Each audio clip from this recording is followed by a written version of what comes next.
excellente journée sur France 3.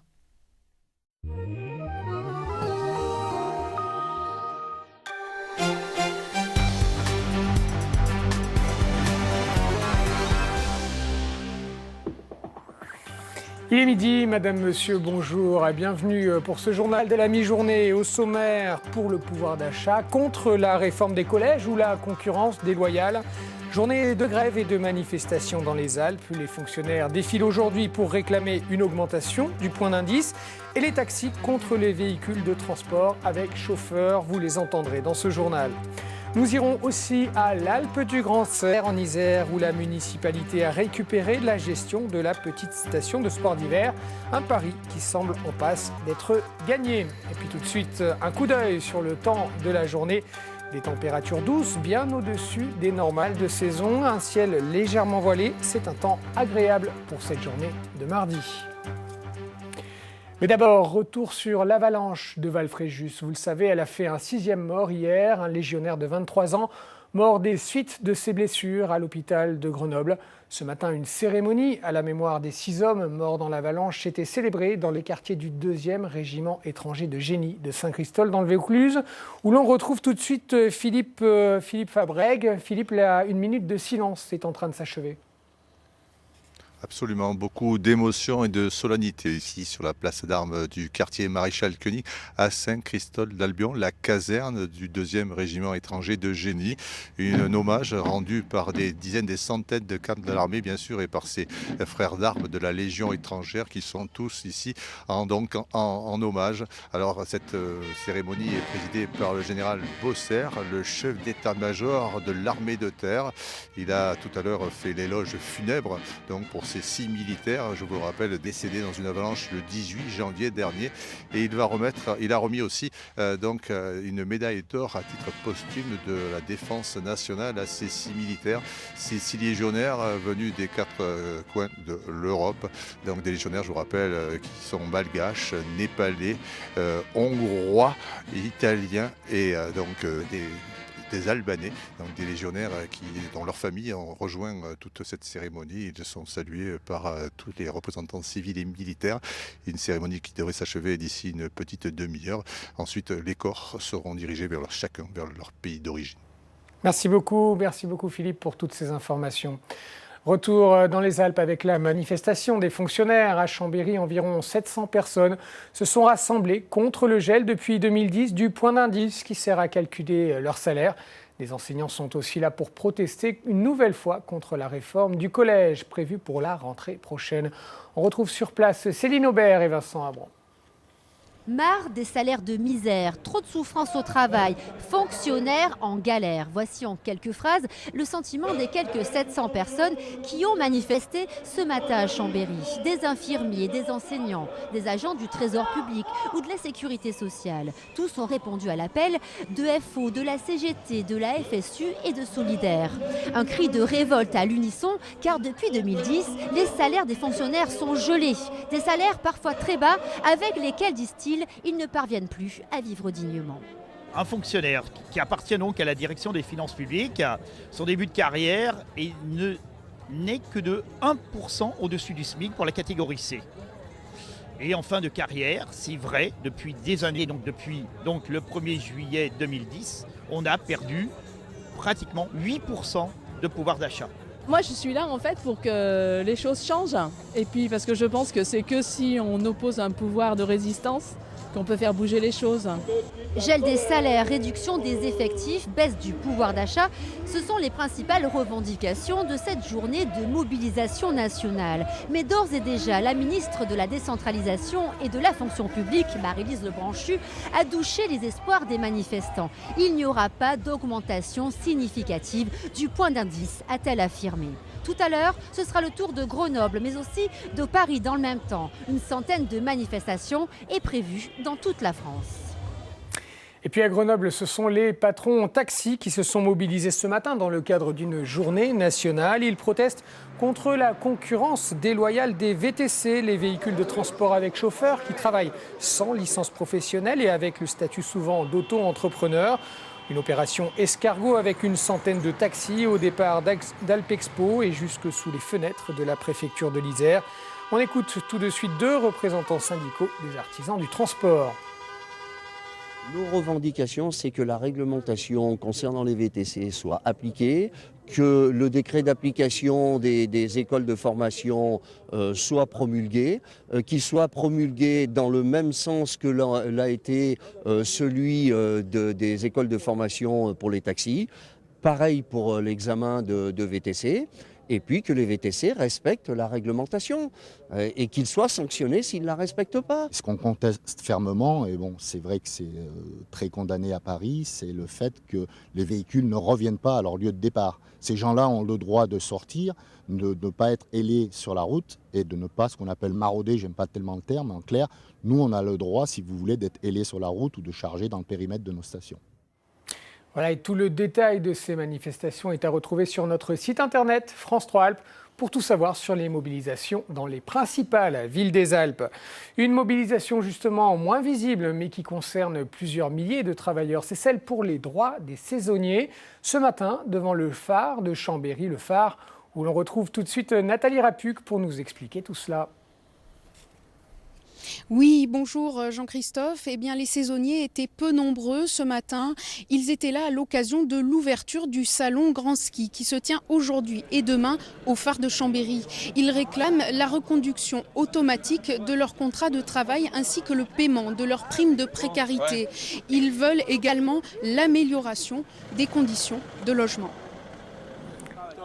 Et Nathalie, vous le disiez, c'est aujourd'hui l'ouverture de ce salon Grand Ski, 25e édition cette année. Oui, tout à fait. Le salon Grand Ski, c'est le rendez-vous des professionnels du tourisme mondial. Il y a 460 tours opérateurs qui viennent faire leur marché ici. Autant dire que pour les stations de ski ainsi que pour l'ensemble des acteurs économiques de la région, c'est un rendez-vous majeur. Les Américains sont aussi présents. Je me trouve aux côtés d'Anne-Laure Tunser. Vous êtes directrice du bureau Atout France aux États-Unis. Alors dites-nous, quelle est la tendance cette année pour les Américains ? Alors en 2016, il est un peu tôt pour se prononcer, nous ne sommes qu'en janvier. 2015 a été une année excellente, ceci en dépit des attaques, une forte augmentation pour ces clients américains qui, en 2016, montrent tous les signes d'une envie de venir en France à nouveau. Pourquoi les Américains viennent-ils skier en France ? Il y a le charme de nos stations, l'excellence de notre domaine, une situation économique tout d'abord aux États-Unis très favorable, un taux de change qui l'est tout autant et un peu d'exotisme, donc ils viennent se rendre sur nos pistes. Il y a aussi des saisons qui sont un peu que les Américains aiment bien. Alors bien sûr, les 35 000 skieurs qui viennent chaque année dans les Alpes viennent particulièrement de janvier à mars. Nous allons tenter de promouvoir davantage le ski de printemps qui permet d'avoir des journées bien plus longues, un enneigement meilleur également. Et puis il y a la montagne l'été, un grand engouement pour les Américains, pour les randonnées pédestres, pour le vélo.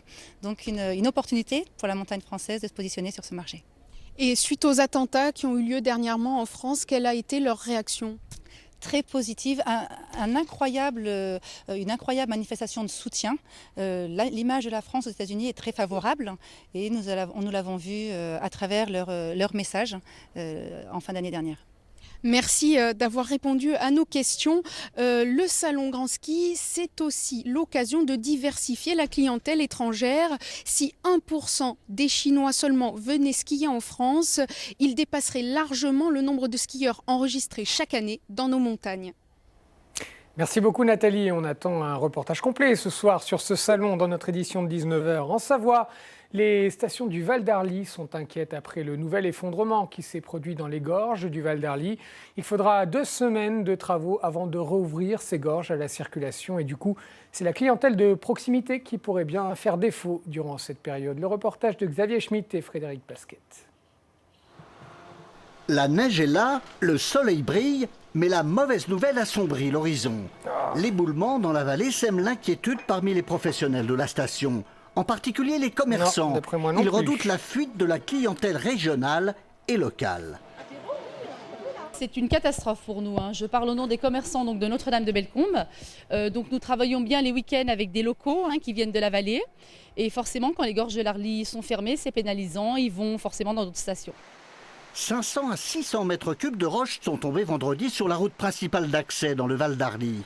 D'après les premières expertises, il faudra 2 semaines pour sécuriser la falaise. En attendant, les automobilistes peuvent accéder aux stations de ski par un autre itinéraire.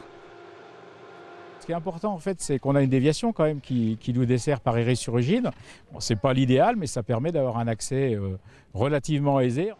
Le Val d'Arly dessert 6 stations reliées au même domaine skiable, l'espace Diamant. Près de 200 km de piste avec vue sur le Mont Blanc. Office de soins du Val d'Arly, Notre-Dame de Bellecombe, Nadège, bonjour. Les réservations pour les séjours d'1 semaine ou plus n'ont pas chuté, bien au contraire. Ça marche. Et puis je vais prendre votre adresse mail.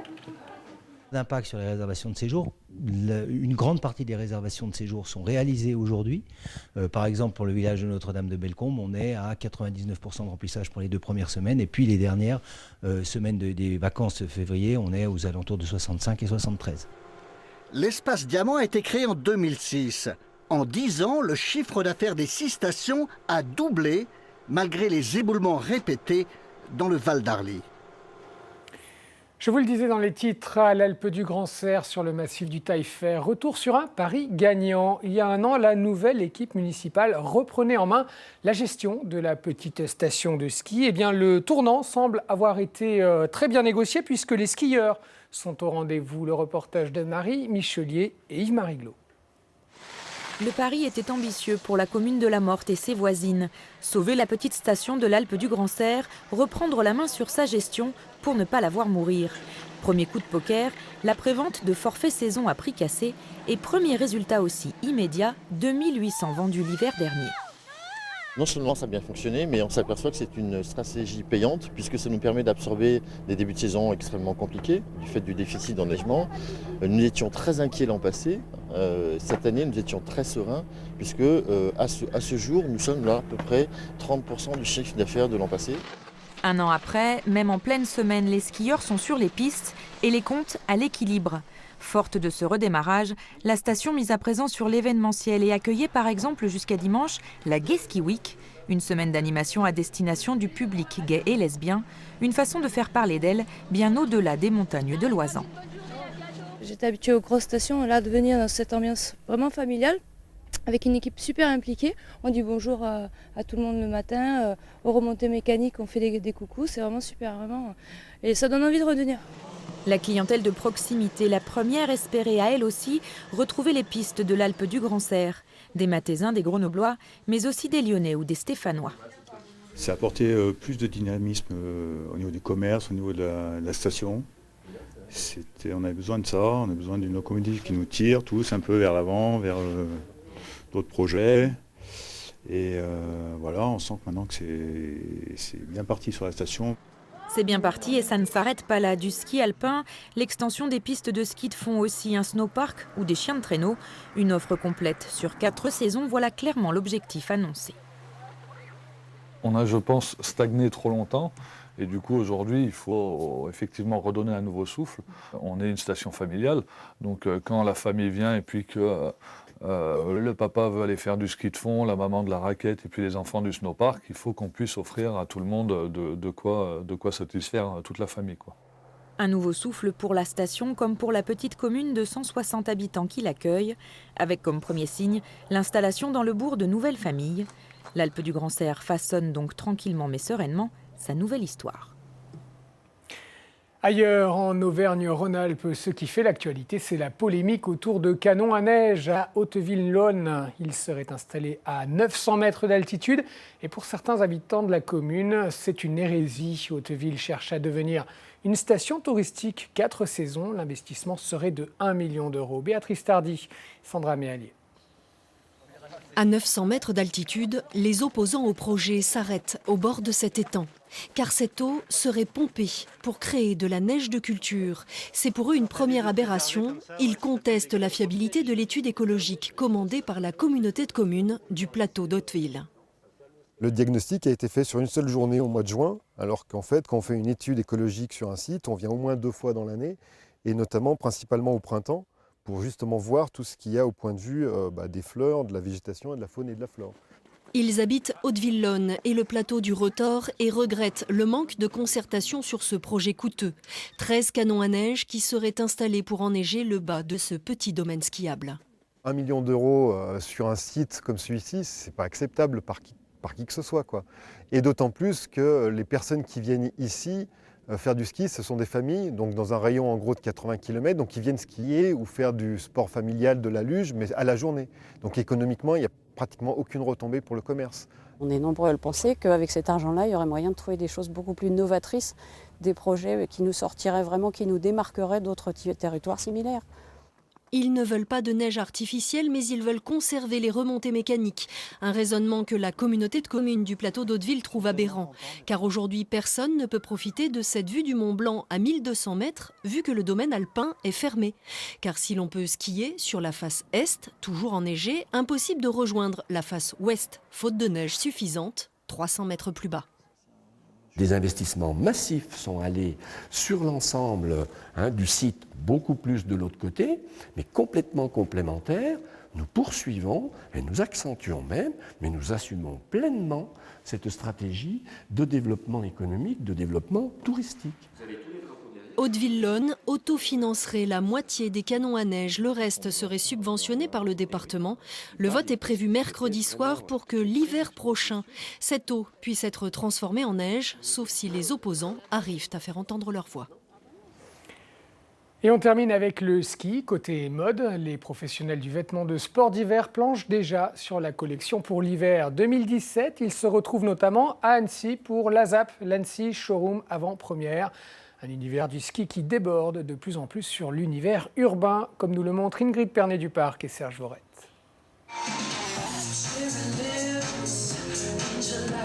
C'est un peu la Fashion Week des professionnels des sports d'hiver. Dans la salle, 300 revendeurs des magasins de sport qui se retrouvent à Annecy chaque année pour ce rendez-vous incontournable. La saison ne fait que commencer, mais déjà, il faut prévoir la tendance et la météo de l'hiver 2017. L'exercice est périlleux, même pour les plus expérimentés. Je pense que quand on se balade l'hiver en ville, ils sont tous en noir. Et quand ils arrivent à la montagne, ils ont vraiment envie d'autre chose. On sent qu'ils ont envie de couleurs, ils ont envie de choses gaies, Voilà. L'univers des sports d'hiver, c'est un peu la page blanche, non pas celle qui fait frémir, mais celle qui inspire. Imagination sans limite, codes transgressés et des prix qui peuvent atteindre des sommets. Un marché très concurrentiel, analysé de très près, côté piste noire à la Défense. Il y a deux marchés sur l'univers de la neige. Le premier marché, c'est l'univers du vêtement de ski hors doudoune. Ça représente environ 250 millions d'euros. C'est un marché en baisse légère de l'ordre de moins 5%. Il y a un autre marché qui est le marché de la doudoune, qui lui est un marché du détournement d'usage. Donc il est inspiré de l'univers du ski, mais en détournement d'usage. Et donc c'est le marché qui est extrêmement utilisé aussi dans la vie quotidienne. Et ce marché-là, c'est un marché de 165 millions d'euros. Et c'est un marché qui est à la hausse, est en croissance à deux chiffres de 12% cette année en 2015. Un marché extrêmement porteur, 3 millions de pièces vendues l'année dernière. La montagne s'invite à la ville et la mode dévale tout chousse sur les grands boulevards. Avant de vous quitter, je vous rappelle ce qui a fait la une. Ce midi, mobilisation tous azimuts dans les villes des Alpes, taxis, fonctionnaires et enseignants dans la rue.